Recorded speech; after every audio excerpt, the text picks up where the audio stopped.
అమరావతి చట్టబద్ధత బిల్లు రాష్ట్రపతి భవన్ కు చేరుకుంది. పరిశీలన న్యాయ నిపుణులతో సంప్రదింపుల అనంతరం రాష్ట్రపతి ఆమోదం తెలపనున్నారు. రాష్ట్రపతి ఆమోదం అనంతరం బిల్లు చట్టరూపం దాల్చనుంది.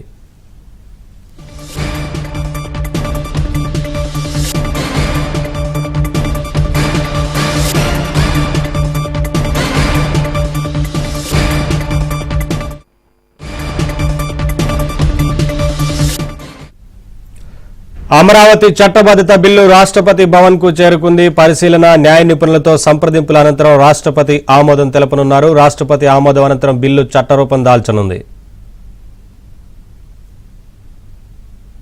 అప్డేట్స్ మా ఢిల్లీ బ్యూరో చీఫ్ కృష్ణ అందిస్తారు.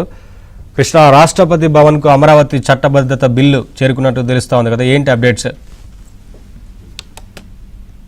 నవీన్, అమరావతిని ఆంధ్రప్రదేశ్ ఏకైక రాజధానిగా చట్టబద్ధం చేస్తూ ఆంధ్రప్రదేశ్ పునర్విభజన చట్టం 2026 బిల్లు పార్లమెంటు ఆమోదం పొంది రాష్ట్రపతికి చేరుకోవడం అనేది రాష్ట్ర చరిత్రలో ఒక కీలక మలుపనే చెప్పొచ్చు. పార్లమెంట్ కూడా గ్రీన్ సిగ్నల్ ఇచ్చింది. ఏదైతే ఉభయ సభల్లో సుమారు 5 గంటల పాటు సుదీర్ఘ చర్చ జరిగిన తర్వాత ఎలాంటి మార్పులు లేదా సవరణలు లేకుండా ఈ బిల్లును ఆమోదించారు. ప్రస్తుతం ఈ బిల్లు రాష్ట్రపతి ద్రౌపది ముర్ము దగ్గర ఉంది.